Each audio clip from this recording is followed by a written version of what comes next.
Hello, everyone. Andrew Logan here. Great to be with you for a Facebook Live. And normally we do Freedom Fridays, but it is Thursday evening here in Australia. So maybe it's Time Freedom Thursday or something like that. But reason we're here on a Thursday night is because I have an incredible guest, someone who I am very honored to call a friend, a mentor, someone we met 5 or 6 years ago, and we created a very unique friendship where my wife actually met him online and then we became great friends. But he is here to talk all things social media with you. Frazer Brooks, how are you, mate? Great to have you here. Yeah, I'm good. I'm doing amazing, mate. I'm doing so good. It's I was saying to you before, it's life is a bit disruptive at the moment with the baby, but we make things happen. We make it work. One thing you did leave out of that story though was I know that Angie and I connected, and we were like, hey, let's have like a call. Let's do like a Zoom call. I think it was Zoom. It might have been Skype. It feels like it was so long ago now. It was a Zoom call, and I think you were in Edinburgh at the time. I think you were in Scotland. I think. Yeah, we're in Edinburgh. Yeah. You were in Edinburgh, and I remember Angie coming on, and she was like really forward, like closer to the lens, like, "Hey, Frazer," and you were there, just like, "Who's this dude, Angie? Come on!" Like it was so, like the classic, like, "All right, come on, what's the pitch? What's the sell? What are you doing? What are you doing?" And I love that. That's how our friendship and relationship started. Well, I don't know if I've ever actually even told you this bit, but one of the reasons I was probably a bit cranky was because I had just paid for a fairly expensive course. And I said to Angie, hey, like, I've just paid for this course. Let's do this together. And she's like, oh, I've just hired some other guy. So like, it was a communication breakdown, right? And I was just like, I've just paid for this course. And she's like, oh, well, I just bought this other guy's like thing and we're going to have a Zoom with him today. So that makes a lot of sense. Yeah, it does. It does bring up a really good point because one of the ways we started connecting was through sending lame jokes to each other and lame puns. And so, I think before we get into tonight's chat about social media, obviously, I'd love to know what it's like being a new dad. How is Mia? How is Svetlana? How are you coping with a new part of your life, a really exciting part of your life? You know what, mate? I'm going to tell you something because this is episode 100 of the podcast, right? 200. 200. Whoa! 200. Yes. On, mate. Special guest for episode 200 of the podcast. Yes, we haven't even got to that bit yet. We got distracted already. Mate, I need to up my game. You're catching up, man. You're catching up. So I'll be honest, because it's episode 200, I thought there was something wrong with me. Because leading up to the birth, leading up to the due date, I was like, I don't know. I don't feel connected to like the baby. Like I'm going to be a dad, but like the word dad just was a word. It wasn't a feeling, wasn't an emotion. Then I remember when Svetlana gave birth, which was just unbelievable. I didn't think it was going to be that much of a game changer. I was kind of being the wimp and the coward and kind of thinking, oh, well, maybe like they'll make rules up that the men can't be in the delivery room in Dubai. And like, maybe I'll just be in the other room. I was thinking all these things, and she gave birth, got the baby in my arms. And I was like, oh my, this is unbelievable. Yeah, it was unbelievable. But to be honest, it probably took me 2 weeks to like really get I'm a dad now. And I don't know what it was, but now since that, I'd say 10 days, 14-day window, after that, it's just been every single day. I'm like, wow, this level of love is, how does it keep going? Like, where's the limit? Where's the limit? And it's so weird. She started smiling today as well, which was just, yeah. You don't want to do anything else but look at her when she's smiling, and then she farts on your arm, and you think, great. Yeah. I was about to say sometimes they smile because they've got gas. So then there we go. Yeah, she passed that, and that was all good. Now, the key thing, I do have someone who wants to say a quick hi, but the key thing that's very important to me is now that you are a dad, are you telling lame dad jokes because you have permission to now? Well, mate, I broke my toe, as you know, recently. And I think everyone says, like, how's the toe? I say it's totally fine. So I realized when I'm saying it's totally fine, I'm thinking, oh, wow. Yep. Yeah, I'm a dad. Yeah, that's it. There we go. So, I am. I'm milking them as well, to be fair. Yeah. Well, I do have someone who wants to say a super quick hi before we jump on. And Jack, now, if you've never seen Fraser and I like train a Zoom event, or a couple of times we've been on or in the same room on the stages and stuff doing those things, and there was an incident many years ago involving Jack and Fraser's dog and Fraser's parents' lounge and Jack's nappy and but they have this is your number one friend. Jack watches all of your videos. He absolutely loves it. He watches all your reels, all your shorts, and we're going to get into social media, but he absolutely loves you, mate. And it's great because these two share lame jokes with each other. So Fraser and Jack still, to this day, like 6 years after meeting, share lame jokes with each other. Hey, mate. I love it. Jack, Oh, he's you got still one. Oh, he's got one. Oh, you got one? Yeah, Yeah, I got nice one. and loud. Nice and loud. Did you know that Chuck Norris built the hospital that he was born in?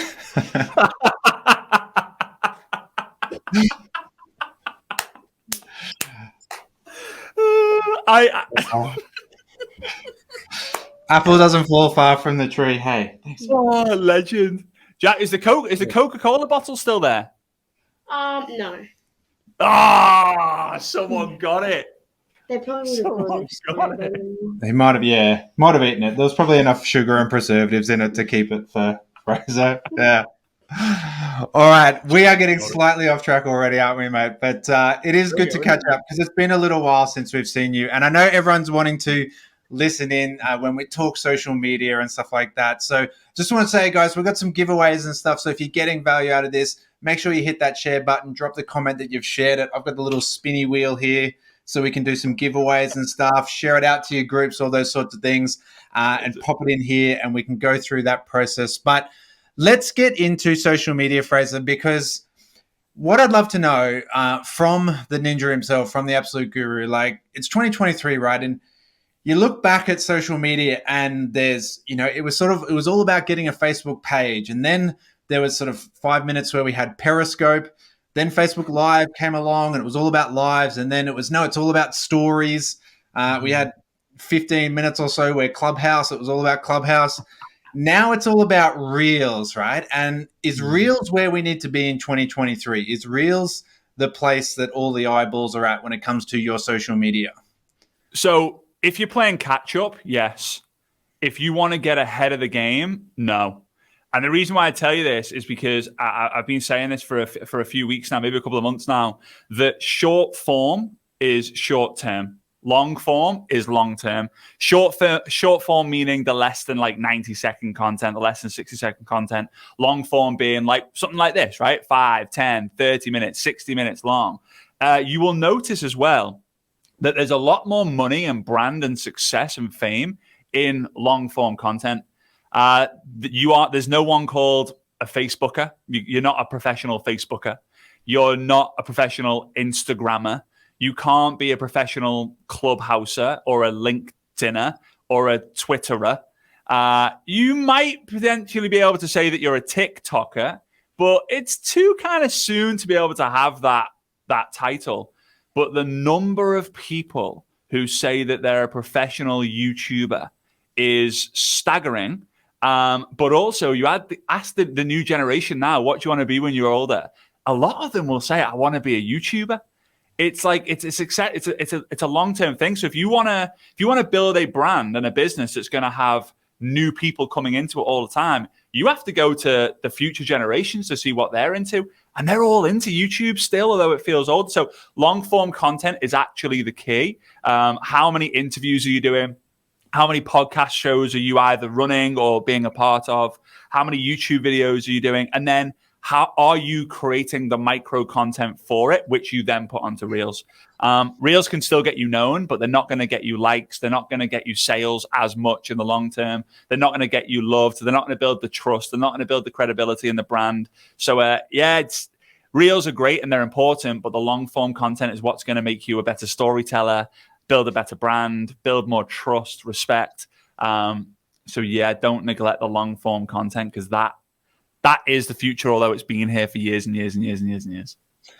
I love it. And I probably just pivot slightly because I think it's such an important thing to talk about. And especially, you know, for Angie and I, we work with a lot of other families, and Angie works especially with a lot of mums. And there is always that objection. There is always that caution, I would say, even that I don't want my children to see me on the phone the whole time.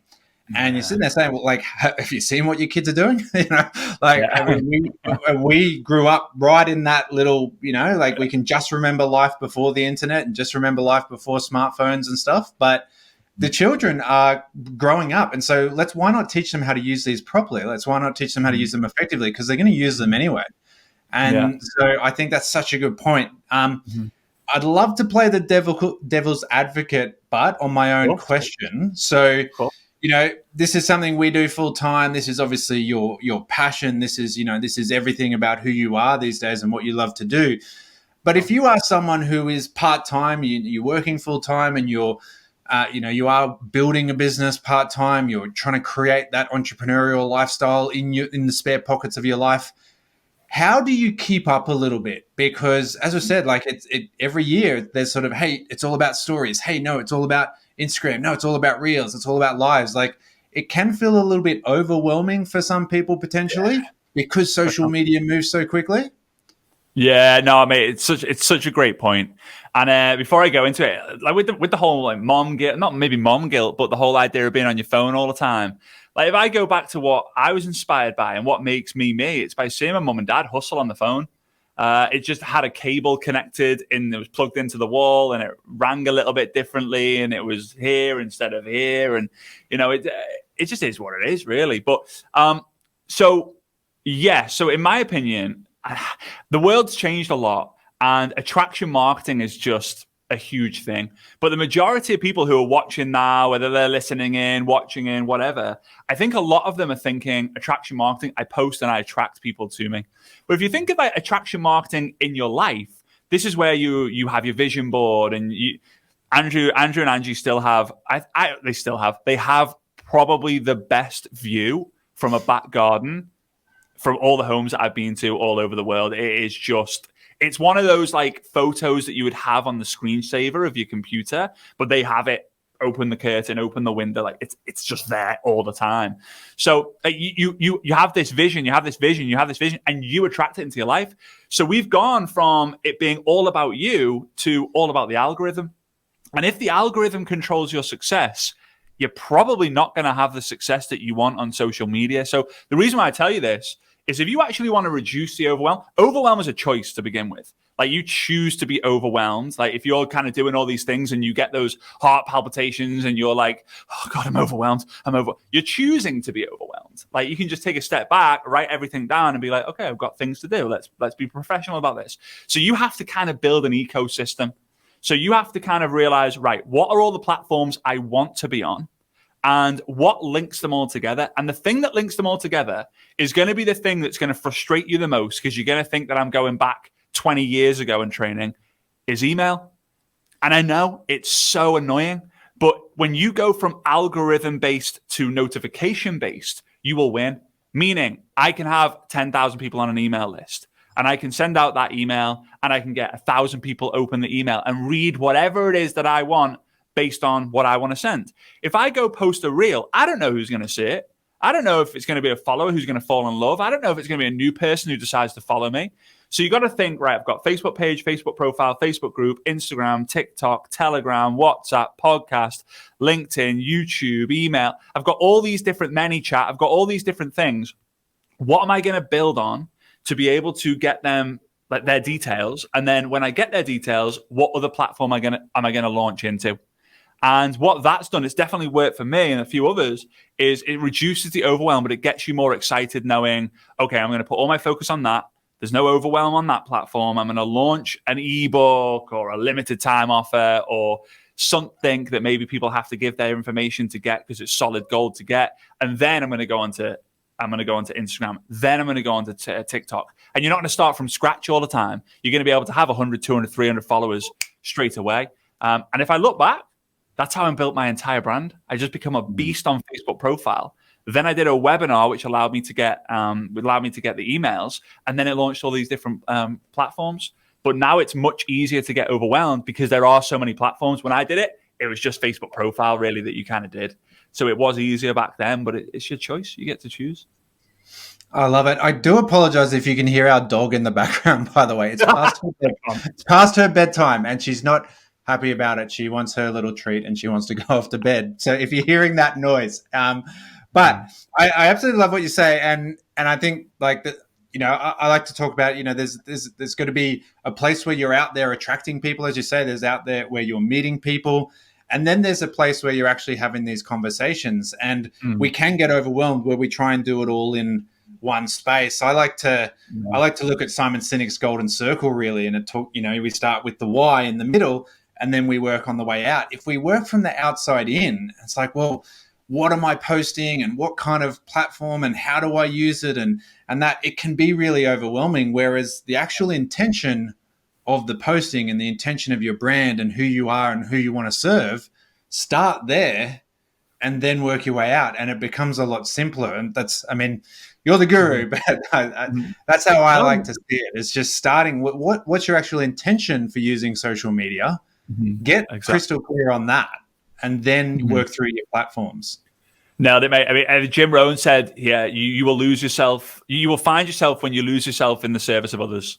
So, like, how are you serving? And I think there's 3 different kind of ways you can serve. I call it ICT. So the I is for your interests. Like, what are you really interested in? Like, Andrew's incredible at CrossFit, right? Do I say used to? I mean, used to be, or do I say this anymore? Can I say I'm old now, man. I'm 40. Okay. He's hanging up his boots. But CrossFit was a big part of Andrew's brand. So are you interested in CrossFit? Are you interested in being a mom? Are you interested in personal development? Are you interested in network marketing? So like serve that interest. Like that's one step. The second one is the C is the customer. Like what makes up your ideal customer? Like if you could go and choose, if you had 1,000 people in front of you and you could go and choose, right, who's going to be my ideal customer? What makes that up and serve that person? And then the T is for team member. So who is your ideal team member? Are they positive? Are they a male or are they female? Are they married? Are they 20? Are they 30? Are they 40? Are they 50? Like, have they done something before? Are they into healthy living? Like whatever it is, what makes up that team member? And then serve that person. So those are your 3 choices, really. And you can go with the interest and sprinkle in the product stuff and you can sprinkle in the business stuff. But you've kind of got to get really clear on who you want to serve so that it excites you. Because you're going to be doing this a long time. It's not like, I've made $1 million. Woohoo, I'm going to retire. And by the time you get the success and it starts taking off and it starts growing, you will get obsessed with it, that it doesn't feel like work, so that you keep doing it and doing it and doing it. But you've got to know who you serve. Otherwise, it's just going to be a constant frustration. It really is. And we know, we work with loads of people. The number of people who mention the word frustrated, frustrating, frustration is, I would probably say that one of the most common emotions that people are going to get. So it's avoiding that by knowing who you're going to serve so that you can find your passion within it to leverage into your network marketing business. I love that. So again, I'll probably just play the little flip side here on that. So talk to a lot of people and say, yep, what do you love? And if we use, and I use this exact example when I talk about, social media branding, I love CrossFit, right? Now, one of the great things about CrossFit is that every year they do an annual sort of online competition, and I come like 10,000th in the world. So there's 10,000 CrossFitters better than me, male, female, teenagers, masters, like there's so many people better than me. So I can get hit with imposter syndrome of, well, if I'm, and even 10,000, like I could be 20,000, 50,000, like who knows, right? But what do I have to say about CrossFit when there are literally 9,999 people, bare minimum, who are better than me at CrossFit? Who am I to become a CrossFit guru or a CrossFit expert on my social media? How do you work through that? How do you help people through that? Yeah, this is such a good question. So I think first and foremost, we live in a day and age where people love other people's reviews and perspective.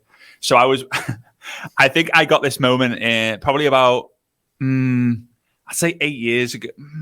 Feels like it was 8 years ago. It might be 9 years ago. Anyway, me and Svetlana, we were booking a trip. We were wanting to go to Mexico. Have you ever been to Mexico? You've been to Mexico? Once, briefly. Yeah. Once, briefly. All right, cool. So it was cool, man. Like, super cool. So we were going to go to Mexico. We were like, all right, let's go to Mexico. So we were looking at all these these places to stay, and I still remember it today.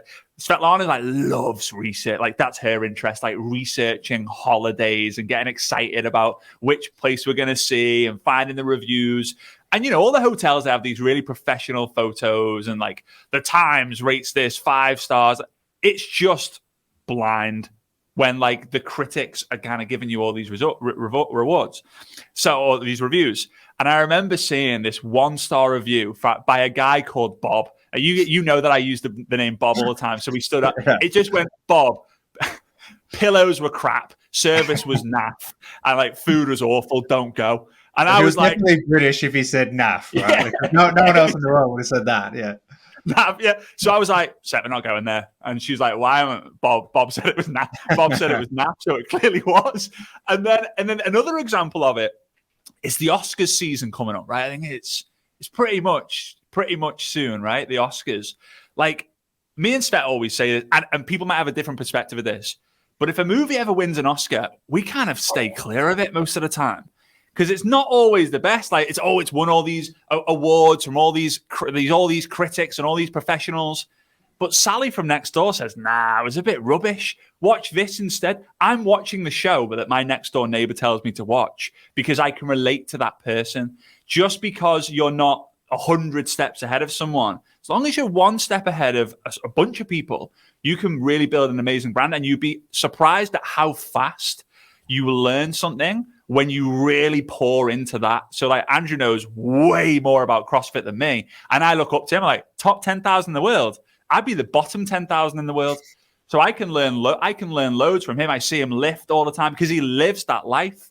He's healthy living. He's always working out. I get super jealous when he's out. I mean, as I mentioned about his back garden and the view, not just from his back garden, from all the garden, but his view. I'm seeing him on this like death bike. I don't know what you call it. It's probably like death bike or something. Assault bike, essentially. Yeah. Assault bike, which looks like death, right? So you're on this assault bike, and Angie's next to you working out, and I'm like, I want to do that.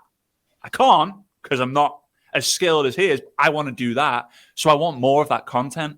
So it's just knowing that you're relatable. Knowing that people will listen to you most likely than they will listen to the top experts, just because they can relate to you and understand your perspective and point of view.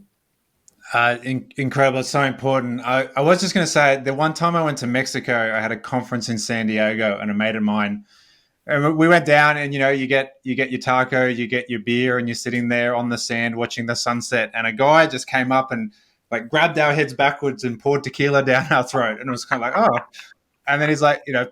I was like, oh, okay.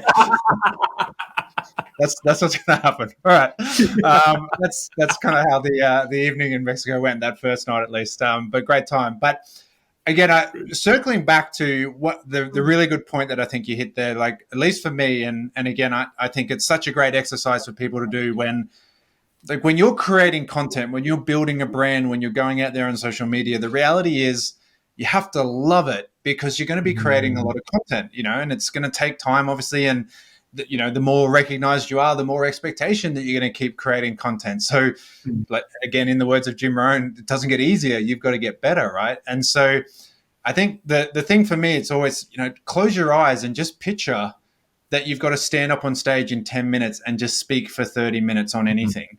What is that thing you would speak on? And one of the things I share when I do talk about this with people, when I'm working with people, is that's kind of one of the ways you and I became friends and really started doing this, like creating my podcast and writing my book. And you were such a, encouraging motivator, really helping me out with it, was because of that exact situation, essentially, where Frazer was doing an event and he messaged me. It was 24 or 48 hours before the event and said, hey, one of my speakers is sick. Can you stand on stage like tomorrow and speak for an hour?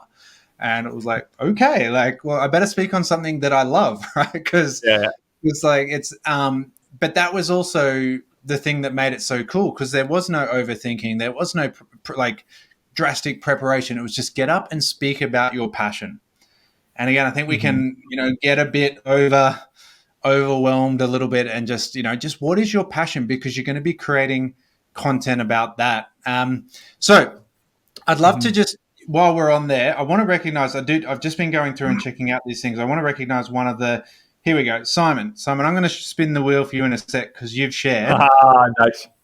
But again, then we talk about creating content. And again, we can come back to, should I be posting text? Should I be doing pictures? Should I be creating reels? Do you have a formula or anything that you teach to people? Or do you have a sort of, 3-1-1-1 when you're talking about creating content? What do you think at the moment with where the eyeballs are is a great sort of little chunk people can take away?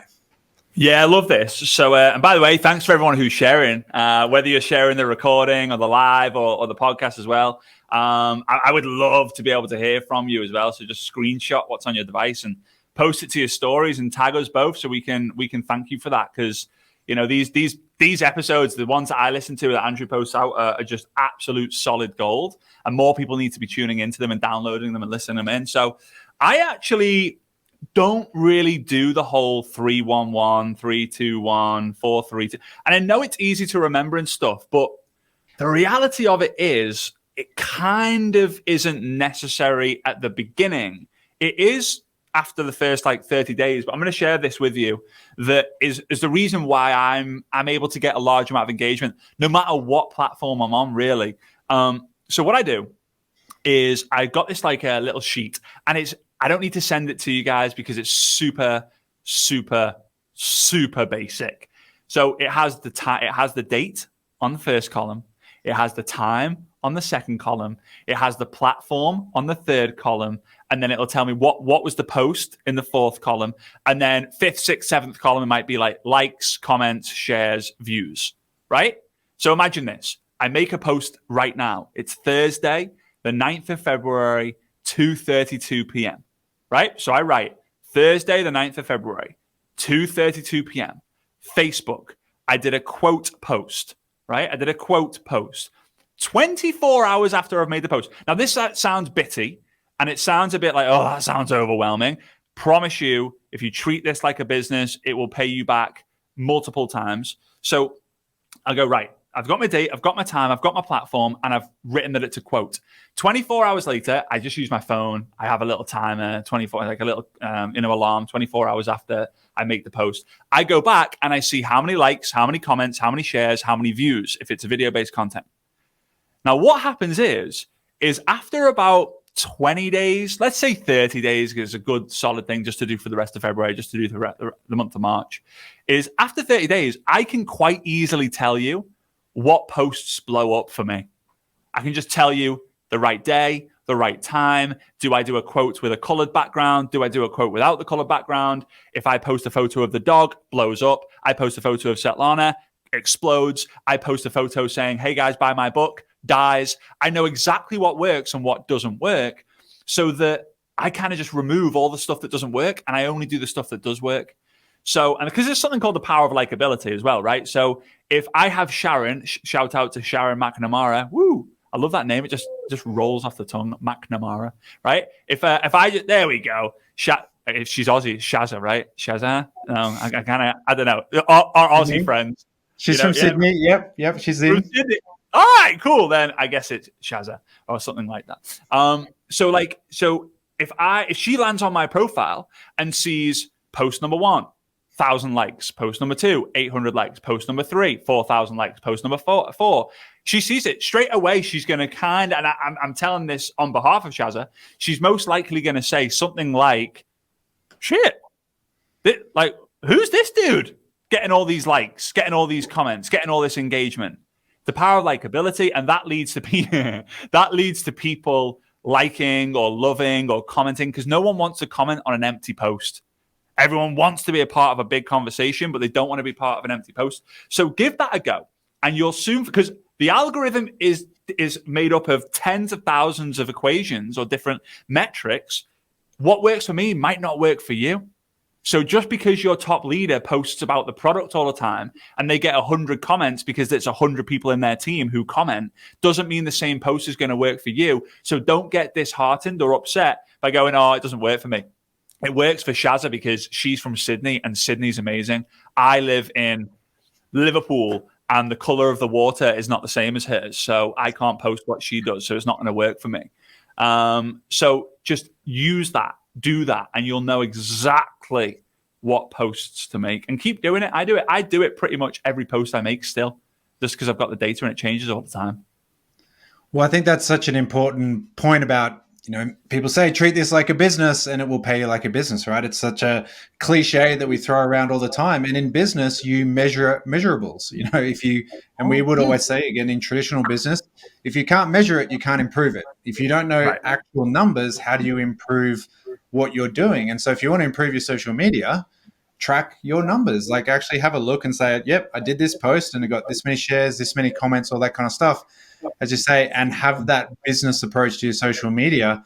And it's really going to change things. I think it's one of those things where we just need to like button up our professionalism a little bit even, because as you say, people are we do it all the time. You get the friend request, you click on their thing and you check them out before you accept the friend request, right? And so I know there's times where I'm like, I don't really want that person on my wall. Like, it's a bit spammy. Yeah.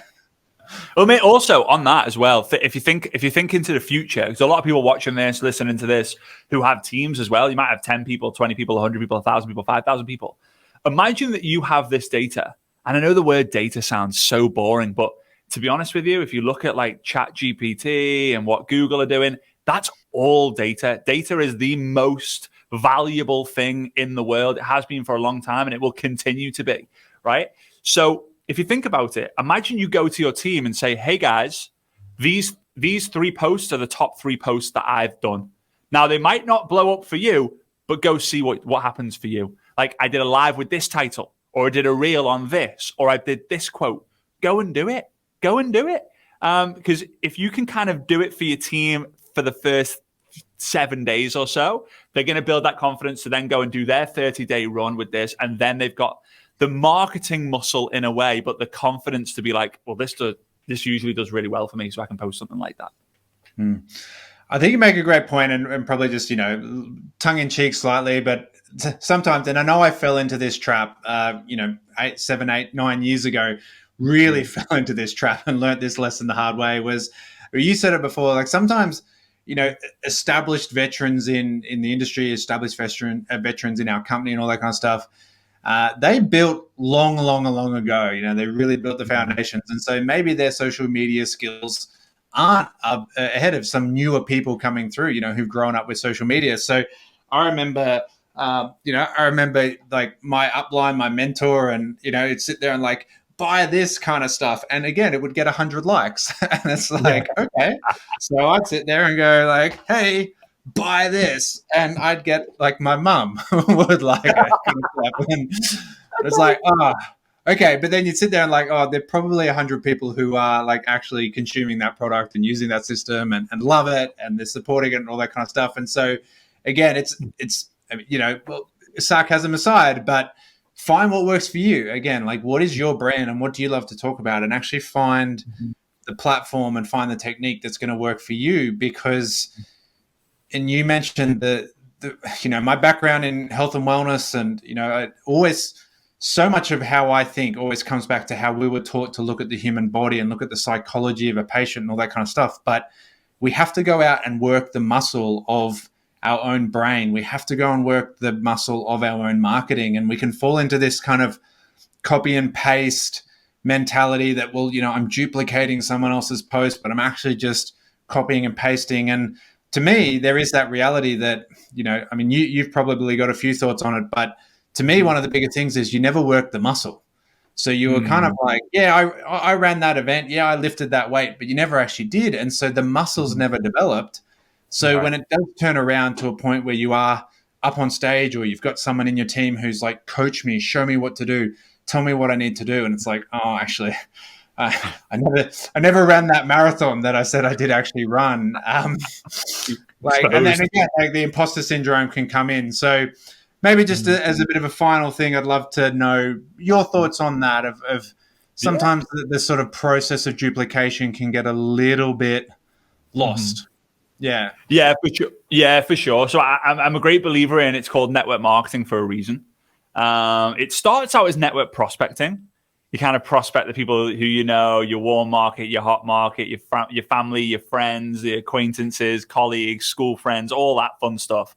But you do have to learn marketing if you want to become a beast. And if you think about the people who crush it on social media now, they're just marketing machines. But here's the thing that I want you to know, and this is how different this is how different network marketing is on social media. One of the most powerful emotions before social media was a thing was when you were in a room, you saw the speaker or you saw the person giving their testimonial, and you thought to yourself, or you turned to your partner and said, if they can do it, so can I. If she can do it, surely I can.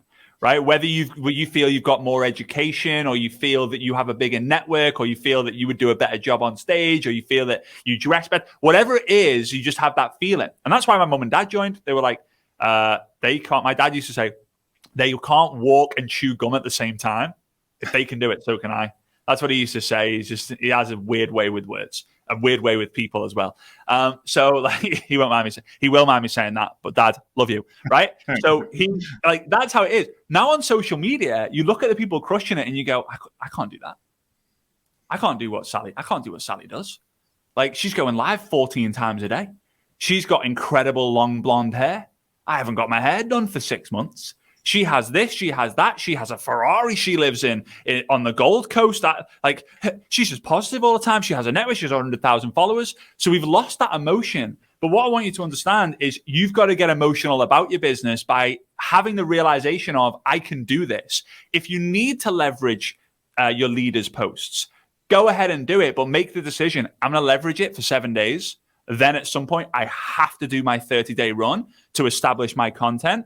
And then I'm fending for myself. So that instead of you getting the, if she can do it, so can I.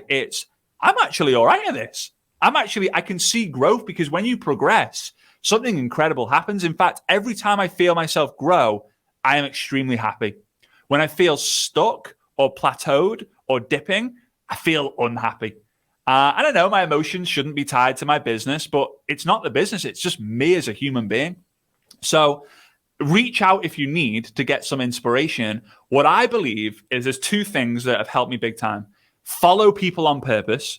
Just because someone follows you, you don't have to follow them back.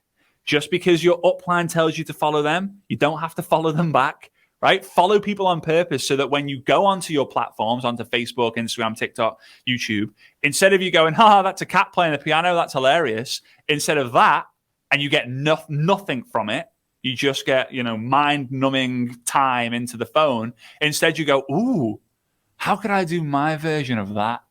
So what I do is I find people in other industries, like the real estate game or the internet marketing game or relationship game or health and wellness game, and I see what content blows up for them, and I go, how can I do a network marketing version of that, right? So then I'm leveraging other people's ideas, but I'm creating my own piece of content. That's totally fine. As Andrew said, copy and pasting.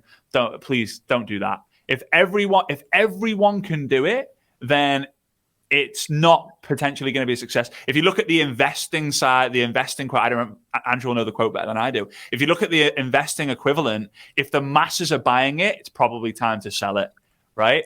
I don't know the exact quote on that one. The quote is a little bit like, if you follow the herd, you end up standing in poo. There you go. There you go. Right? Exactly, right? So the second thing that I'll say with this is, and this is something I implemented 6 months ago. It's only a recent thing. So my phone is always like face down. And the first reason for that is notifications drive me crazy. But the second reason for that is whenever I hold my phone, and it's a bright yellow for a reason because it just triggers like this thought for me, is whenever I hold my phone, straight away I go, why am I picking up my phone? Did it ring? Okay, it's ringing, I've got to answer it. Did the text message alert go? Yeah, pick it up, I'll answer it. But a lot of the times you pick up your phone just for the sake of picking up the phone and go, ooh, I've got 17 notifications. The notifications are running your life. If your friend texts you, that's running your life. If a notification on TikTok saying, Bob commented on your TikTok video, you pick it up, you go to the comments to see what they said. But if you pick up before you turn over the screen and you go, I am going to go onto Facebook to make a post, What do? You go onto Facebook to make a post. Now, the first few times you'll get distracted. You'll go, oh no, I'll answer this message first, right? So yeah, Johnny says I've turned the notifications off. Amazing. That's another great little technique on that one, or big technique, really. So be in charge of what you're doing. Be in charge of who you're getting conversation from. Be in charge of what content you're looking at. Be in charge of the kind of the thought processes that you're having, and be in charge of the time you actually spend on your phone. I spend 8 hours a day on my phone, and it makes me feel sick thinking that. And I live in Dubai, right? So there's a lot of things to be looking. I've got a beautiful daughter and an incredible wife. I should be looking at them a little bit more, right? I'm sleeping for 8 hours. I'm looking at my phone for 8 hours. Then I'm doing other things for 8 hours. Before this, it was more like 12 hours, right? And that number is dropping. It's going down to 7. It'll be down to 6. It'll be down to 4 hours. And yeah, I build a business from it, but there's no excuses to be spending that much time on the screen. So yeah, I'm just telling you how it is, guys. You know, I might be an expert in all this, but I still do spend too much time on my phone, and I think we can all reduce that. And yeah, you're going to get a lot of energy by doing all the things that we're talking about here anyway. It's such an energy thing, isn't it? It's a time management thing. It's a prioritization thing. And you say it's an energy thing that we're always like, I'll just do all the small, easy things first. And then it's 9 p.m. and it's like, actually, I'm going to go to bed. And I didn't do anything because I just hit my notifications all day. And I find TikTok extra like super cheeky. It's like, hey, Bob commented on your video last week, and now he's posted a video just in case you want to watch it, right? Like they seem to be extra, like 6 degrees of separation of the notifications they give you. I've got one more thing I want to talk about. I know I've seen a few people share it. I've been trying to keep up on all the comments, but I do know Lisa and Simon definitely. So Simon, Simon, you've got a book. So Simon, and I did get your message. I got your message just before we came on. Lisa, you've already got that, so I need to give you something else. You know what, Lisa? I'm going to send you something, Lisa. Because you got the same prize 4 times in a row, and I know you've already got it because I know I sent it to you the other day. But anyway, Simon, send me your address, and I'm going to send you out a signed copy of our book as well. But let's just to finish up the thing. It's what I think is so important. And again, we come back to like we've got to build that muscle, isn't it? And we're sort of moving into like time management, which is something I love to talk about. But again, there can be that. Well, I've posted on social media for a month and I don't have many results. The mindset needs to be I've created 30 pieces of content. Yeah, because it's like, well, did you post on every day for the month? Did you post every 5 days? And if you're going to sit there and learn what your language is, you're going to learn what your brand is, you're going to learn what your audience is appreciating and what your ideal customer, your avatar, etc., wants to hear, that's just a matter of numbers. And so for me, it's like, well, do I want to take 6 months to get that information and data, or do I want to take 1 month? So why not just do like the 30 days and change my mindset to, I'm going to try this brand. I'm going to try this attraction marketing technique. I'm going to try this niche for a month. I'm going to create 30 pieces of content for this customer and see how they respond and then go for there. Am I off track, or what would you say? Hey, Delhi. Yeah. No, I mean, you're definitely on track. I think content creation is so important. But also, yes, we're going to spend 30 days, create 30 pieces of content, 100 pieces of content. I'm a fan of the 10,000 hour rule. And, it's kind of interesting. One of the great examples, I think, it was the whole crypto movement of like everyone thought they were an expert, but crypto has only been around for 2 years. How can you physically have spent that amount of time? I like to look at it as, let's go and create 10,000 pieces of content. Start with 30. Right? Then 100, then 1,000. But just knowing that if you outlast people and you outperform people, you will outperform people if you outlast people, if you constantly create content. So you create content, you're in it for the long game, people drop off, your content performs better, you're going to win. You're going to win. It's just how it works. But if you're someone who struggles to get the content, if you're someone who right now is creating content and you're not getting engagement, 2 questions. Number 1, are you creating content consistently, not just in terms of time, but also in terms of like a through line, right? Meaning a through line is if you were to have, draw a horizontal line and network marketing content was on the line, If it's not network marketing content, it's not on the line. How scattered are you? So you got to be consistent with your time. You got to be consistent with the message. The second question is, how many conversations are you having every day with people who have an interest in the content that you're creating? Right? I love the word mate, right? It's very British, very northern, or very British and Aussie word to use, right? MATE. But it's an acronym. If you get the right message in front of the right audience at the right time, you'll get the engagement. So message, audience, time, engagement. The reason why I have got crazy engagement on Facebook, outside of being like an expert or an influencer or an authority on it, is my audience are network marketers. And my content is mainly network marketing. I sprinkle a bit of family in there. I sprinkle a bit of Svetlana and Mando in there, the dog and the baby. We haven't like revealed her face yet, but when she gets sprinkled in there, I'm going to get an algorithm boost, but I'm not doing it for the algorithm boost. It's just what I know people like. When I do that and when I connect with the right people, everything just clicks. So always come back to the value. What's the value that you're giving in your content? Why is someone else going to get value from it? And what's the valuable conversations you're having? I've been recently saying this. I kind of said it in a conversation a couple of weeks ago, and I was like, oh, I probably should say this a little bit more. My opinion is, if someone feels that they're not getting value, if someone feels that they're not getting benefit, then they feel that you're the one benefiting. So if you're having conversations or you're creating content and they don't feel like they're getting a benefit, the automatic reflex is, hang on a minute, they're benefiting from this.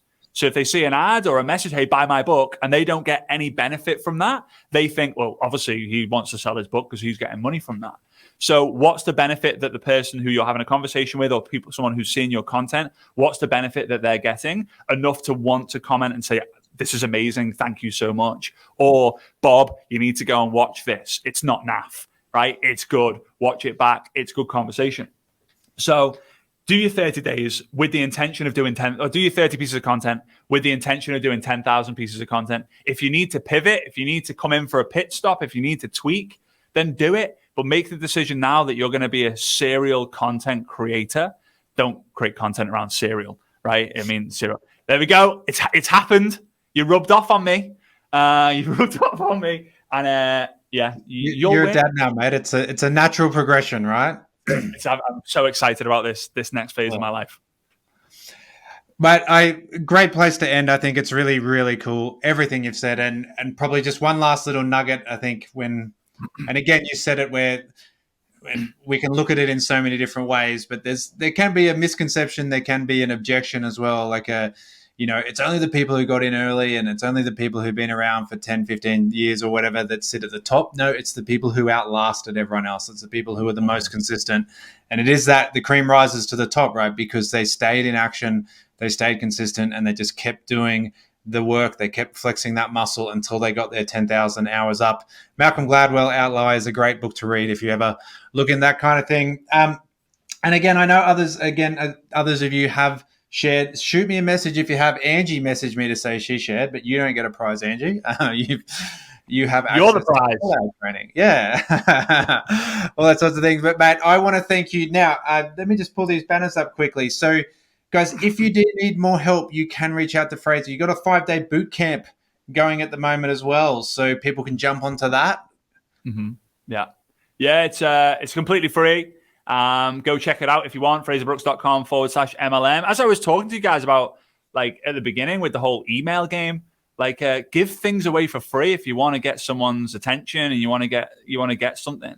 If you give something for free, they give you something in return, which is usually a name and an email. But we give a lot of value in our emails. We've done a big push on that, so I hope that brings value to you around your branding and your social media game as well. And yeah.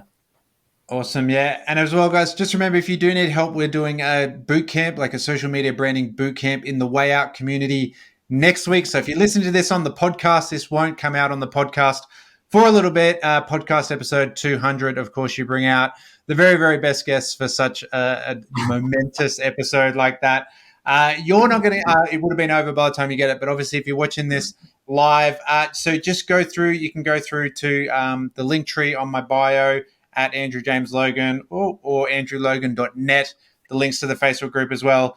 And as well, I've got a little 5-step attraction marketing little blueprint there as well that you can go through to andrewlogan.net/attract if you need a little help with that. And that's just going to take you again through those questions, through that golden circle, all those sorts of things.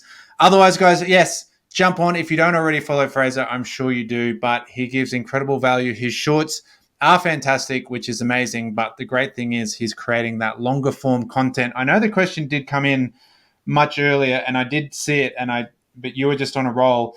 Wouter I know Wouter asked the question here. Yeah, I saw that. Now I can't find it, but you're talking over about 10 minutes, aren't you? The question was essentially you're talking more than 10 minutes when we're talking the longer form, right? Yeah, and if it's 9.5 minutes, like it still counts, right? It's just anything really that holds someone's attention for a long period of time. Perfect. Awesome way to button it up, mate. I want to thank you. I want to thank everyone who jumped on, who's commented, who's shared, and as well, mate. We are looking forward to having you back here at the house. We've got rid of all the snakes. There are no more snakes. So, another story about Frazer staying here for another day about the snake that was knocking on his door all night and trying to get into his room. It's a story for another day, as well as the Jack Donut incident. But mate, really cannot wait to see you somewhere in the world soon, hopefully, and we'll catch up and have a proper time then, and meet your beautiful daughter and spend some time together. Yeah, I look forward to it, mate. Thank you so much for this 200 episodes, man. Woo! That is puts you in a very, very, very small percentile. So. Yeah, proud of you, man. That's awesome. Oh, well, thanks for having your speaker be sick that day and giving me a short time to prepare something that I love to talk about. So, that's always comes back to that opportunity that presented then. And as I say, luck is preparation and opportunity sort of coming together. So, mate, we're going to jump off. Thanks to everyone for being on, and we'll catch you for Freedom Friday Live next week. See you then.